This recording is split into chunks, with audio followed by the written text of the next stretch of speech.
All right, today we're jumping into something pretty unique. We're exploring this incredible collection of work from one person, Reese Freeman. And it's a body of work that spans everything from, hands-on community service all the way to theoretical physics and even fiction. This is really a journey into the mind of someone trying to understand and maybe, just maybe, mend the very fabric of our reality. Okay, let's dive right in with this quote. This line right here, it's the key. It really frames the central conflict that seems to be the engine for everything else. It's this idea that our best qualities, love, kindness, empathy, they don't always protect us. In fact, sometimes they're the very things that leave us the most exposed.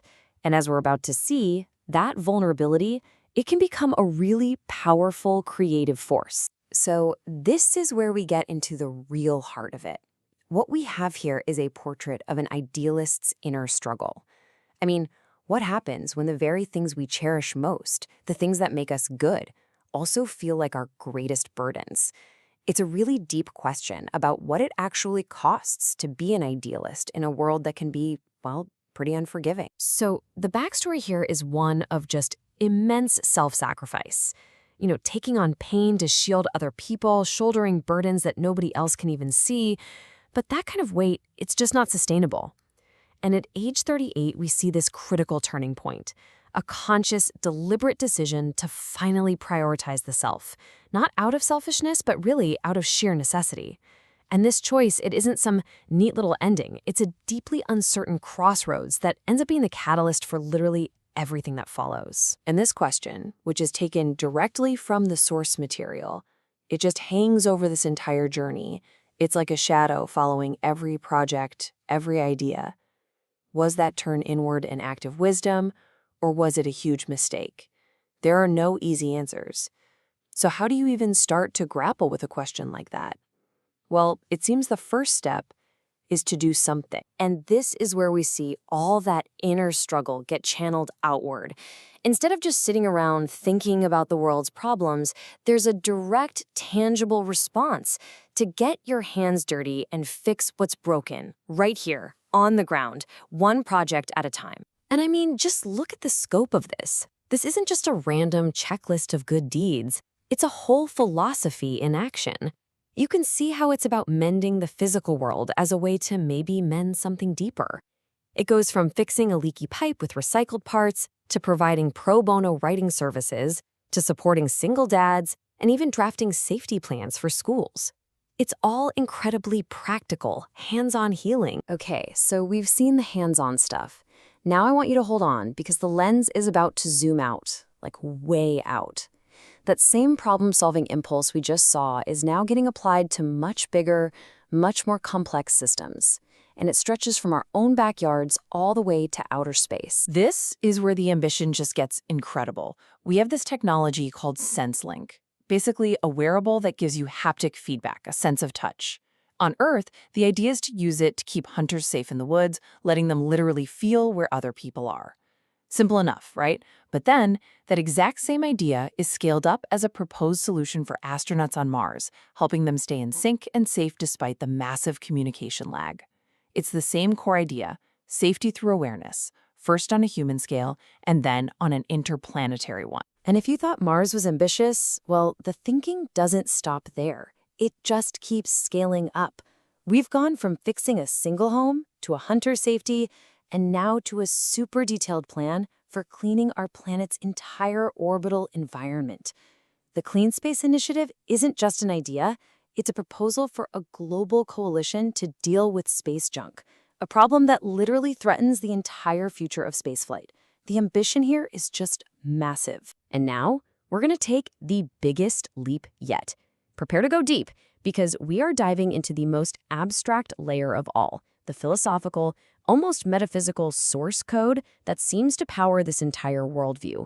We're going from fixing the world to trying to understand how it's even built in the first place. Think of this as a kind of recipe for reality. It's a proposed 4-step sequence for how everything comes to be.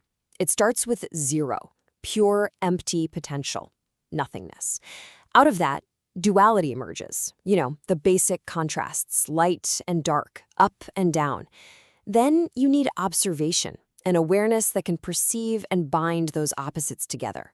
And finally, the most important step, choice, agency, the conscious act that actually shapes all that potential into what we call reality. It's a journey from nothing to everything. The same kind of deep thinking gets applied to concepts like time travel. The lonely universe hypothesis is fascinating because it completely sidesteps the usual paradoxes. You don't go back and change your own past. Instead, time travel here is like a one-way migration to a brand new parallel timeline. You arrive in a past, sure, but it's not your past. You are, by definition, a permanent, complete outsider. And this one haunting line, wow, it just makes the whole concept terrifyingly real. It captures the profound, tragic isolation at the very heart of the theory. Just think about that for a second. Everyone you've ever known is right there in front of you, but in their history, their life, there's just a hole where you used to be. You're looking into familiar eyes that hold absolutely no memory of you. You are fundamentally, irrevocably alone. So where does all this lead? How do you process all of these powerful themes of resilience, technology, loneliness, the search for meaning? You weave them into stories. This is the part of the journey where all the ideas we've been exploring finally converge and become fiction. And right here in these two stories, you can see the entire arc of this vision played out. It connects our most primitive origins with our most distant cosmic future.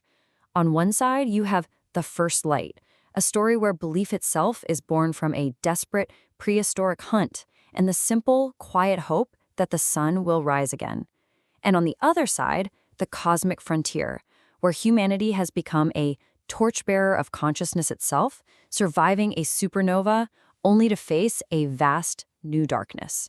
It's the same fundamental struggle for survival and meaning, just played out on a cosmic scale. And in the end, when you step back and you look at the whole picture, you start to see it. You realize that none of these are separate projects. The personal pain, the home repairs, the interplanetary tech, the theories of reality, these fictional sagas, they're all threads pulled from the very same spool.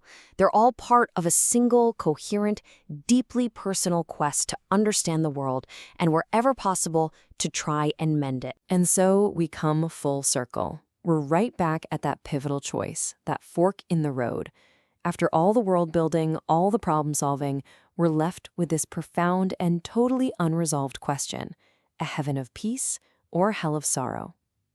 And you know, that's a question that goes way beyond the architect of these worlds and lands right in our laps. As we navigate our own choices, what path are we building for ourselves, and where do we hope it will lead?